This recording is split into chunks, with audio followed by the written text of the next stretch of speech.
नमस्कार साथियों, आज हम जो यहाँ पर इस वीडियो में करने वाले हैं उसकी भूमिका बना देता हूँ। ध्यान दीजिएगा, हम आज से स्टार्ट करने जा रहे हैं हमारे 9th क्लास और 9th क्लास की मैथ में स्टार्ट करनी है। बिल्कुल सारे चैप्टर अपने यहाँ करने वाले हैं 9th क्लास के। और आपको एक चीज़ बता दूँ, जो अब आपके इस वर्ष कोर्स में कुछ परिवर्तन किया गया है और ये नई बुक्स आपके लिए आई हुई है 9th के लिए। इसमें पिछली बार अपने राजस्थान बोर्ड में जो होता था उसमें वैदिक गणित वगैरह शुरुआत हो रही थी। इस बार NCERT की बुक आपके चलने वाली है और ये मार्केट में लगभग आ चुकी है। तो NCERT की बुक में आपके वैदिक गणित वगैरह हटा दी गई है। बहुत सारे चेंजेस में हुए हैं, मैं आपको बता दूंगा वो चेंज क्या क्या हुए हैं। फिलहाल अपन इसके ऊपर फोकस करते हैं कि 9th का जो आपके नया सिलेबस है उसके अकॉर्डिंग हम पढ़ने वाले हैं NCERT का। और इसमें जो हमारा पहला लेसन है या चैप्टर है वो है संख्या पद्धति नंबर सिस्टम। ये वैसे तो पुरानी बुक है, कुछ साल पहले ये वाली बुक चलती थी NCERT की, बीच में चेंज हुआ, फिर वो अपने जिसमें वैदिक गणित वगैरह शुरुआत होने लगी। तो हम वापस पढ़ने वाले हैं NCERT की बुक जो हमारे राजस्थान बोर्ड के लिए अब लागू की गई है। नए सिलेबस से हम पढ़ने वाले हैं और आज हमारे पहला इंट्रोडक्शन वीडियो है।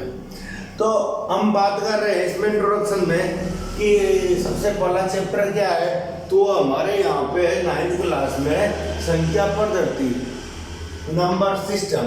नंबर सिस्टम की बात करते हैं साहब, क्या होता है वो नंबर सिस्टम। अपन ने 8वीं क्लास में भी पढ़ा है, प्राकृत संख्या है, पूर्ण संख्या है, पूर्णांक संख्या है, इन सब के बारे में आपको वहाँ भी नॉलेज दी गई थी 8th क्लास में कि ये संख्याएं क्या होती है। तो नंबर सिस्टम की मैं शुरुआत आपके पुराने जमाने से करता हूँ, यानी पुरानी क्लासों से करता हूँ जहाँ से अपन ने पढ़ना स्टार्ट किया था, और थोड़ा अपर स्टैंडर्ड भी रखते हैं। ध्यान दीजिए, जो संख्याएं होती है वो 2 प्रकार की होती है। संख्याएं कितनी प्रकार की होती है? 2 प्रकार की। इसे आप कह सकते हो वास्तविक संख्याएं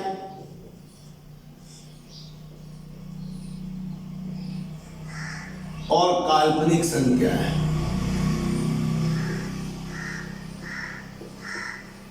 काल्पनिक संख्याएं हमारे सिलेबस में नहीं है।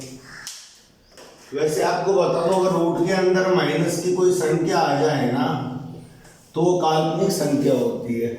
और ऐसी किसी संख्या का अस्तित्व कहा जाता है कि होता नहीं है, क्योंकि हमने सुना है ना, किसी भी संख्या का वर्ग करो, चाहे वो -5 का स्क्वायर करना हो तो -5 × -5 यानी कि 25 आता है, चाहे वो 5 का स्क्वायर करो तो 25 आता है। यानी किसी भी संख्या का धनात्मक संख्या ऋणात्मक संख्या का वर्ग क्या होता है आपके, हमेशा पॉजिटिव होता है। सामने पढ़ा है, हमेशा पॉजिटिव होता है। लेकिन अगर इस संख्या का अपने स्क्वायर करेंगे तो स्क्वायर से रूट हट जाएगा और आपके क्या आएगा, -20 आएगा, जो कि हमारे इस नियम का विरोध कर रहा है कि प्रत्येक धनात्मक ऋणात्मक संख्या का वर्ग या प्रत्येक संख्या का वर्ग एक धनात्मक संख्या प्राप्त होती है, उसका विरोध ये कर रहा है। तो वास्तविकता में ऐसी संख्या विद्यमान नहीं होती है, इनकी कल्पना की गई है।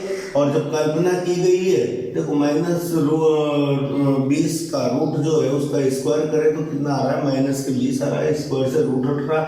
तो हम क्या कहते हैं कि ऐसी संख्याएं वास्तविकता में तो है नहीं, लेकिन इनको किन्हीं गणितीय समस्याओं को सोल्व करने के लिए मान लिया गया है, इनकी कल्पना की गई है कि ऐसी कोई संख्या होगी। मैं आपको बता दूं, -1 को इसकी भाषा में आयोटा कहते हैं। ये सब चीज़ें आपको लोड नहीं लेना है, आपको ज़्यादा इस पर ध्यान नहीं देना है। ये तो मैं आपको बता रहा हूँ कि नॉर्मली कभी आपके सामने चीज़ है 11th 12th में काफ़ी पढ़ने वाले होते हैं, इसमें कॉम्प्लेक्स नंबर एक चीज़ आती है, इसमें सम्मिश्र संख्या है, उसके अंदर हम इसे काफ़ी सारा डिस्कस भी करते हैं और वहाँ समझते हैं काल्पनिक संख्या क्या होती है। हमारे तो यहाँ पे ये चीज़ समझने की आवश्यकता नहीं है, लेकिन फिर भी बता दूँ, रूट के अंदर अगर माइनस की संख्या आ जाए तो वो आपकी काल्पनिक संख्या होती है और इन्हें इमेजिन किया गया था, इनका वास्तविकता से कोई लेना देना नहीं है। इसलिए हम कहेंगे कि हम इनको पढ़ने वाले थे नहीं, 10th तक हमें इसे पढ़ना नहीं है। और एक चीज़ बता दो, नंबर सिस्टम जो है 10th का 9th का और 8th का तीनों का लगभग सेम ही है। पहली क्लास तो लगभग सबकी सेम होती है, तो कोई प्रॉब्लम नहीं होगी। वास्तविक संख्याएं जो है इन्हें पुनः हम दो भागों में बांट सकते हैं।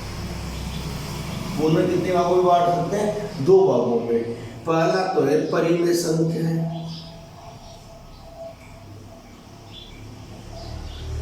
दूसरी है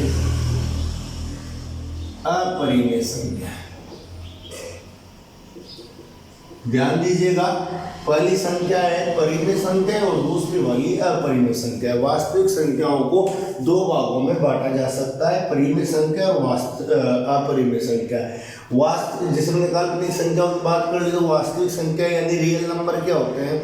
तो जो भी आपने आज तक देखे नंबर सारे वो वास्तविक संख्या है। और वास्तविक संख्या को दो भागों में बांट दिया, परिमेय संख्या और अपरिमेय संख्या है। ध्यान दो, परिमेय संख्या किसे कहेंगे? ऐसी संख्याएं जिन्हें P/Q के रूप में लिखा जा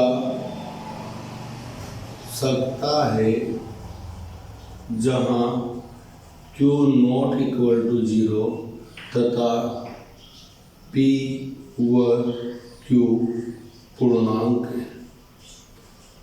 ध्यान दीजिएगा, वह संख्या है या ऐसी संख्या है जिन्हें P/Q के रूप में लिखा जा सके।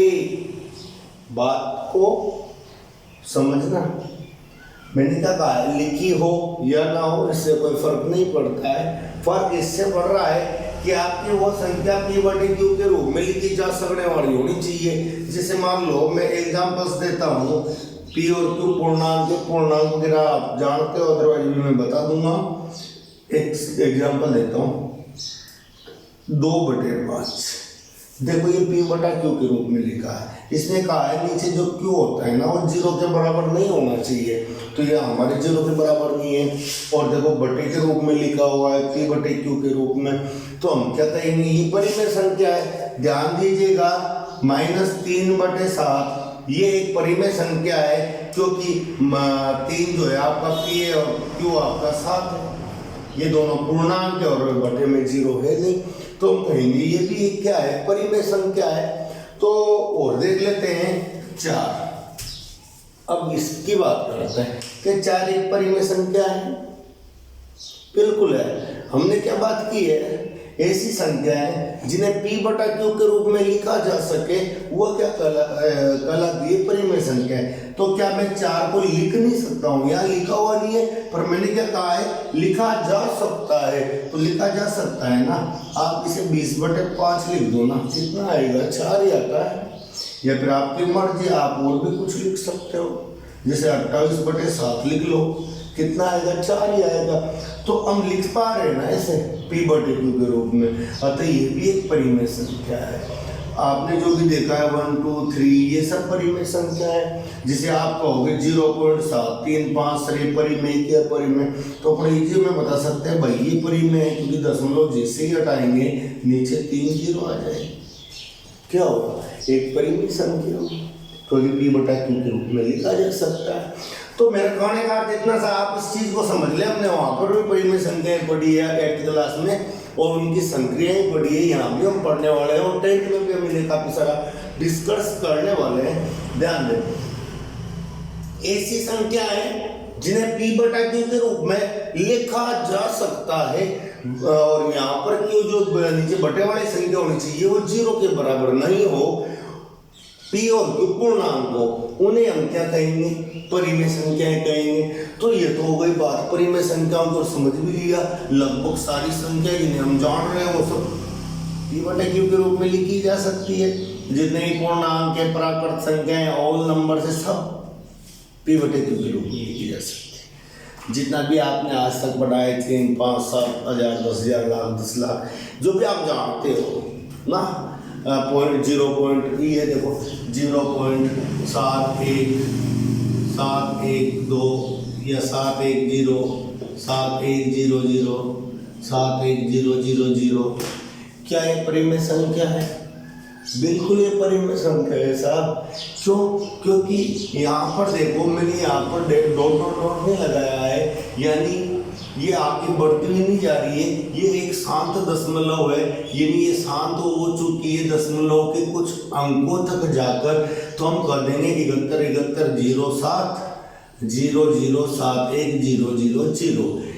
बटे, देखो 1 2 3 4 5 6 7 8 9 10 11 12 13 14 अंक आगे दशमलव है, तो बटे में 14 जीरो आप लगा दें।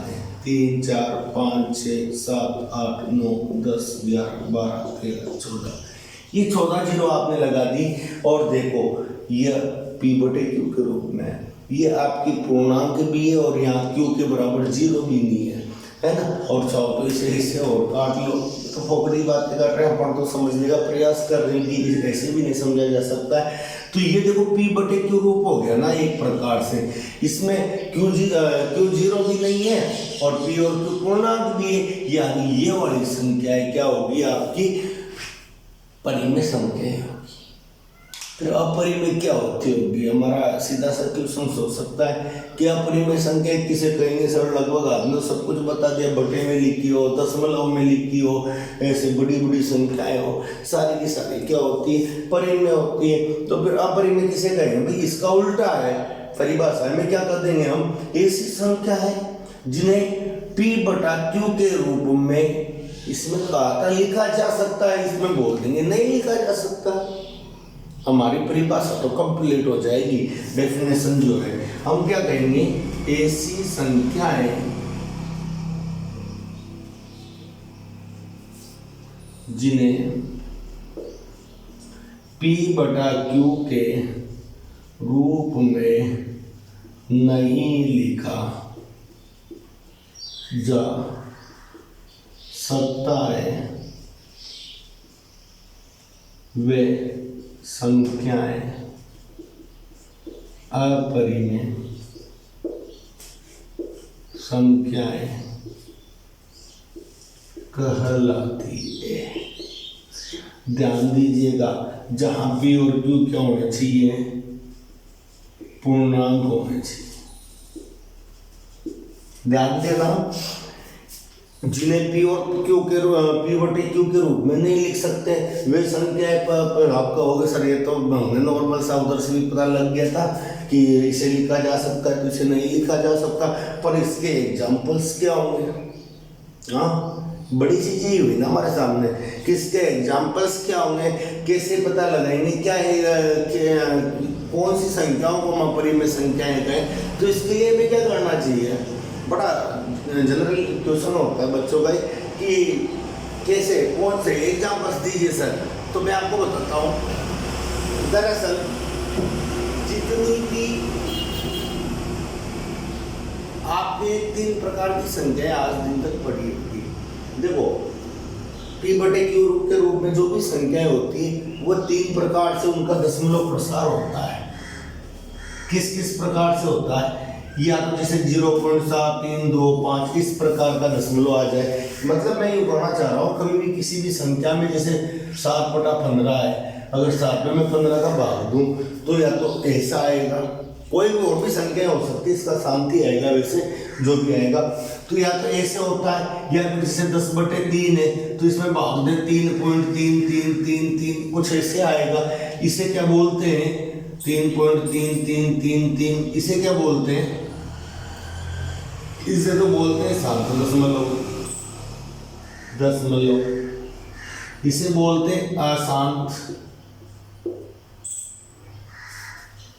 आवर्ती, यानी किसी अंक की बार बार आवर्ती होती जाए तो हम उसे क्या बोलेंगे, अशांत आवर्ती। यहाँ 3 की आवर्ती होती जा रही है, बार बार 3 आता जा रहा है, इसलिए अशांत आवर्ती। किसी भी संख्या, दुनिया की कौन सी भी संख्या 3 प्रकार से मिलती है, या तो उसका जो दशमलव प्रसार होगा वो शांत होगा या अशांत होगा, तो आवर्ती होगा। तीसरी चीज होती है वे संख्याएं जिनका दशमलव प्रसार ना तो शांत हो ना अशांत आवर्ती हो, फिर क्या हो, फिर उनका दशमलव प्रसार कैसा होना चाहिए, अशांत भी होना चाहिए, अनावर्ती भी होना चाहिए। मेरे कहने का अर्थ यह है जैसे 0.10000010001000 इस प्रकार का दशमलव प्रसार आपका होना चाहिए। तो यहाँ पर आप देख रहे हो कि आवर्ती नहीं हो रही है, 1 0 0 0 3 बार 0 आ रहा है, फिर यहाँ 5 बार 0, यहाँ कुछ और बार 0, इसे हम आवर्ती नहीं कहेंगे। तो इस कंडीशन में क्या होगा, न तो इसका दशमलव प्रसार शांत है, न उनकी आवर्ती हो रही है। तो ये वाला जो केस होता है ये उत्तरदायी होता है अपरिमेय संख्याओं के लिए। ऐसा प्रसार आपको केवल अपरिमेय संख्याओं का मिलता है, और ये दोनों जो होते हैं ये परिमेय संख्याओं के दशमलव प्रसार है। आगे हम पढ़ने वाले बहुत अच्छे से, हम आगे इन्हें विस्तार से समझने वाले हैं। आप यहाँ केवल मेरी इतनी सी बात समझो, ज़्यादा माइंड में जोर मत डालना मेरी इन बातों का। मैं कुछ आपको ज़्यादा बताने का प्रयास कर रहा हूँ। आप सिंपल से वे में वो चीज़ें देख सकते हो जिनके दशमलव प्रसार कैसे आते हो, अशांत होते हो, अनावर्ती आते हो, उन्हें क्या कहते हैं, क्या कहते हैं, अपरिमेय संख्या कहते हैं। मैं सिंपल से ज़्यादा समझ में नहीं आ रहा तो टेंशन ना ले, आगे सब क्लियर होने वाला है। आप यहाँ पे देखें कि ऐसी संख्याएं, अब मैं एग्जांपल्स आपको देता हूँ।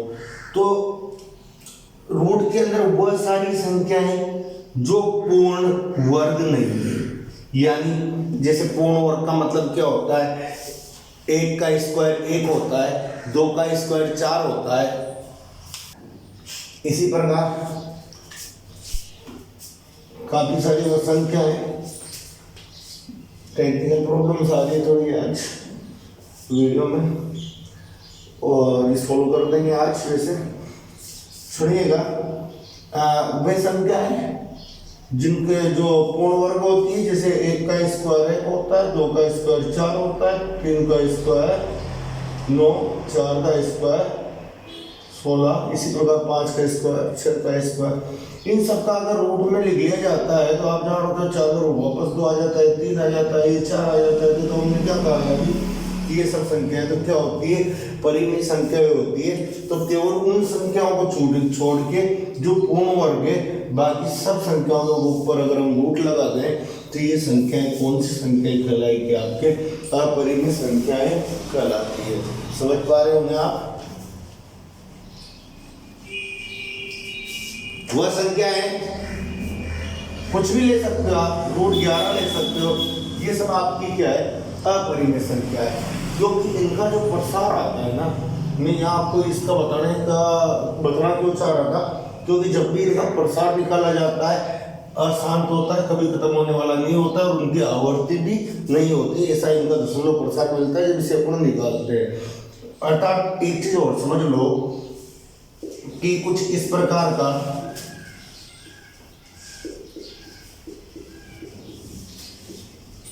ये देखो, वो किसी चीज की आवर्ती नहीं है और दशमलव आगे तक बढ़ता ही जा रहा है, यानी इसका प्रसार अशांत है और अनावर्ती है। तो ये वाली संख्या भी आपकी क्या कहलाएगी, अपरिमेय संख्या कहलाएगी, क्योंकि इसे भी आप p/q के रूप में नहीं रख सकते हो। आपको पता नहीं कितने अंकों तक ये जा रहा है, इसलिए हम कहेंगे ये भी अपरिमेय संख्या।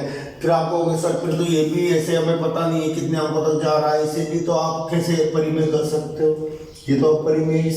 इसे क्यों परिमेय कर रहे हो आप, तो भाई इसे ना देखो अभी पढ़ने देगा 10/3 का मान ऐसा आ रहा था, तो अपन जाहिर सी बात है कि p का मान नहीं मिल रहा है, q का मान नहीं मिल रहा है, तो हम इसे p/q के रूप में लिख पा रहे हैं। इसलिए हमने इसे क्या कहा है, परिमेय संख्या।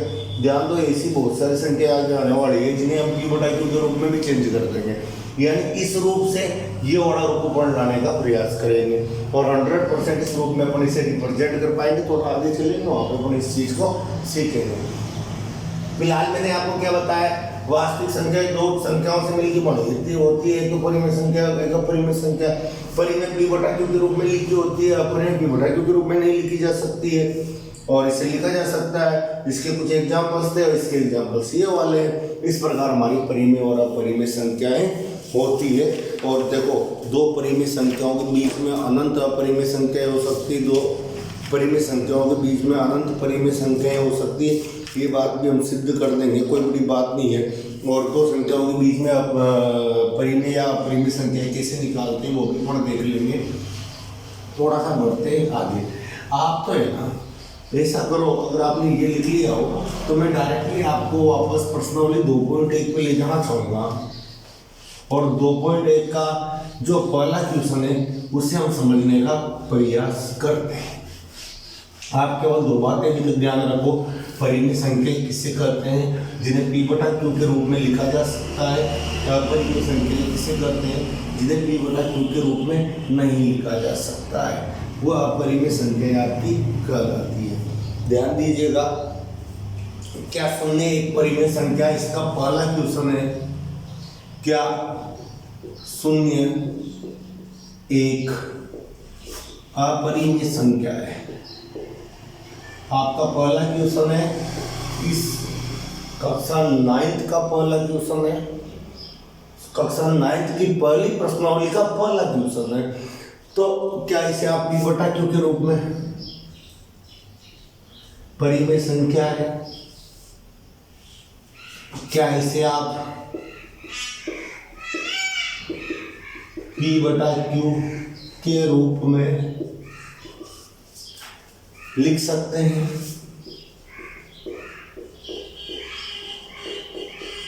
भाई परिमेय होगी तो P बटा Q के रूप में लिखी जा सकती है, जहां P व Q पूर्णांक हो तथा Q 0 के बराबर नहीं होना चाहिए। ध्यान दो, मैं सबसे पहले पूर्णांक वगैरह की बात कर लेता हूँ। देखो, परिमेय संख्याएं जो होती है किन से मिलके बनी होती है। इसके अंदर प्राकृत संख्या आप ले सकते हो, या फिर पूर्ण संख्या ले सकते हो, या पूर्णांक संख्या ले सकते हो। इन्हें नेचुरल नंबर कहते हैं, इनसे से रिप्रेजेंट करते हैं, दर्शाते हैं। इन्हें ओवल नंबर कहते हैं, इसलिए इसे W से भी दर्शाते हैं। इन्हें इंटीजर नंबर कहते हैं, इसलिए इसे I से या Z से, दोनों से दर्शाते हैं इंटीजर नंबर।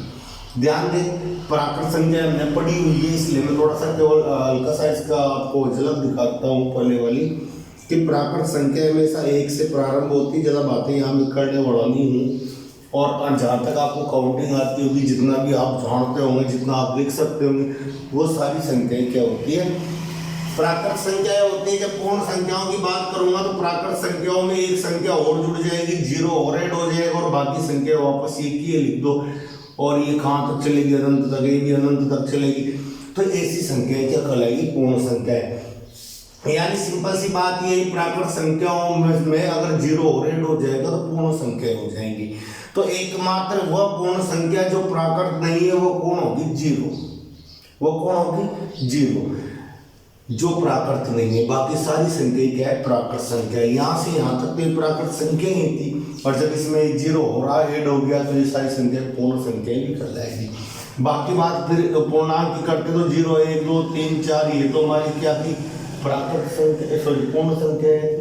अगर इसमें माइनस वाली संख्या भी शामिल कर ली जाए अनंत तक, तो ये हो जाती है आपकी पूर्णांक संख्या।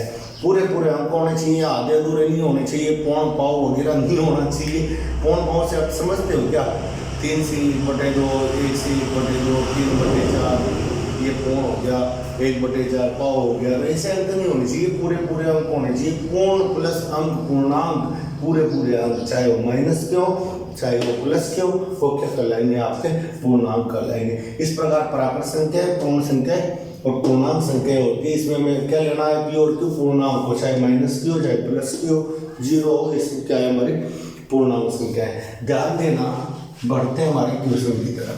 क्वेश्चन क्या बोल रहा था, क्वेश्चन कुछ ना बोल रहा था, बड़ा सिंपल सा बता रहा था, क्या 0 एक परिमेय संख्या है। तो मैं कहूँगा, आंसर दे रहा हूँ इसे, हाँ 0 एक परिमेय संख्या है। अब परिमेय संख्या है तो P बटा Q के रूप में लिखा जाना चाहिए। हाँ तो लिख सकते हैं ना। देखो 0 को मैं लिखूँ 0/5, 0 पे किसी का भाग दो, क्या आता है, 0 तो आता है ना। इसे 0/4 लिख दो, 0/50,000 लिख दो, हमेशा क्या आएगा, 0 आएगा। 0/3 लिख दो, लिख दिया ना मैंने P बटा Q के रूप में। अभी हमने पढ़ा है 0 क्या थी, पूर्णांक संख्या थी, और 5 भी पूर्णांक संख्या है। तो P और Q पूर्णांक है, और Q बटे वाली संख्या 0 के बराबर नहीं होनी चाहिए, तो बटे में 0 है ही नहीं, ऊपर है, ये बात अलग है। इसने थोड़ी ना कहा है कि P 0 नहीं होना चाहिए, ये थोड़ी बोला है। हमसे क्या बोला है कि Q 0 नहीं होना चाहिए, यानी बटे में जो आ रहा है वह 0 नहीं होना चाहिए। P p तो 0 हो सकता है, इसका मतलब तो हमने p को 0 लिया है साहब, q हमारा 0 नहीं है। तो हम क्या कहेंगे, हाँ ये एक परिमेय संख्या है क्योंकि इसे p बटे q के रूप में लिखा जा सकता है। यहाँ पे q 0 के बराबर नहीं है और p यानी 0 भी पूर्णांक है और 3 भी पूर्णांक है, 0 पूर्णांक है, 50,000 एक पूर्णांक है, इसलिए हम कहेंगे कि यह एक पूर्णांक संख्या है और इसे p बटे q के रूप में लिखा जा सकता है। अब अगली बात करते हैं, मैं आपको कुछ बता रहा था, बता क्या रहा था, दो परिमेय संख्याओं के मध्य अनंत यानी काफी सारी, जिसका कोई पार ना हो, अनंत परिमेय संख्याएं होती है। और यही भी एक नोट और लगा देता हूं, दो परिमेय संख्याओं के मध्य अनंत अपरिमेय संख्याएं होती है। देखो, दो परिमेय संख्याओं के बीच में अनंत परिमेय संख्याएं होंगी, कैसे निकालेंगे मैं बता दूंगा। और दो परिमेय संख्याओं के मध्य अनंत अपरिमेय संख्याएं उपस्थित होगी, ऐसा ही अपरिमेय संख्याओं के मध्य भी होगा। ध्यान से कैसे होगा, आपका क्वेश्चन नंबर जो सेकंड है इसमें वह यूं कहता है 1.1 की मैं बातें करने लग गया हूँ आपसे। तो 1.1 का जो सेकंड क्वेश्चन है वह यूं कह रहा है 3 तथा 4 के मध्य 6 परिमेय संख्याएं ज्ञात करो। 6 परिमेय संख्याएं 8 में भी ज्ञात कीजिए, अपने ज्ञात कीजिए।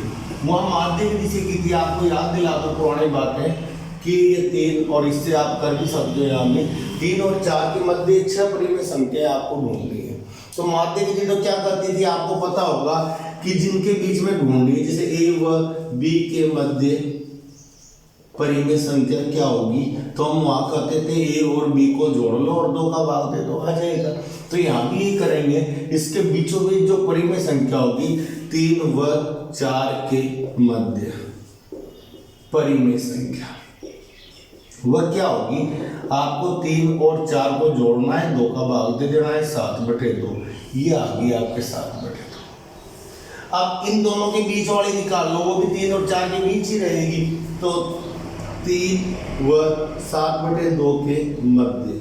अब कौन सी संख्या होगी भाई, 3 और 7/2 को जोड़ लो, 2 का भाग दे दो, 2 नीचे आ गया, ये ऊपर 2 लसा लिया, 3 2 6 हो गया, ये 7 ही है, 2 नीचे चला जाएगा, यानी नीचे तो 2 × 2 हो जाएगा, ऊपर 6 और 7 13 हो जाएगा, 13/4 आपके आ जाएगा। अनंत होती है, कौन सा भी आपका आंसर हो सकता है। और सुनो, जब आपको ये 13/4 आ गई तो आप एक बार इनके बीच में निकाल लो, एक बार इनके बीच में निकाल लो, एक बार इनके मध्य के निकाल लो, एक बार इसके मध्य के निकाल लो, फिर इसमें और संख्या आ जाएगी, उनके मध्य निकाल लो। अनंत संख्या अपने ऐसे निकाल सकते हैं। धीरे धीरे दोनों को जोड़ेंगे, 2 का भाग देंगे, इन दोनों को जोड़ूंगा, 2 का भाग दूंगा, ये आ जाएगी, इन दोनों को जोड़ूंगा, 2 का भाग दूंगा, ये आ जाएगी, फिर इसको और इसको जोड़ूंगा, 2 का भाग दूंगा, इसके मध्य की आ जाएगी। इस प्रकार मध्य परिमेय संख्या हम निकाल सकते हैं काफी सारी। तो 4 3 और 4 के बीच 6 काफी सारे 6 क्या है, अपन तो 60 निकाल देंगे, ठीक है। पर अपन इस वाले तरीके से बढ़िया वाला तरीका यूज करने का प्रयास करते हैं। ध्यान दो, अगर आपको 3 व 4 के मध्य 3 और 4 के मध्य परिमेय संख्याएं चाहिए, तो कर देता हूं।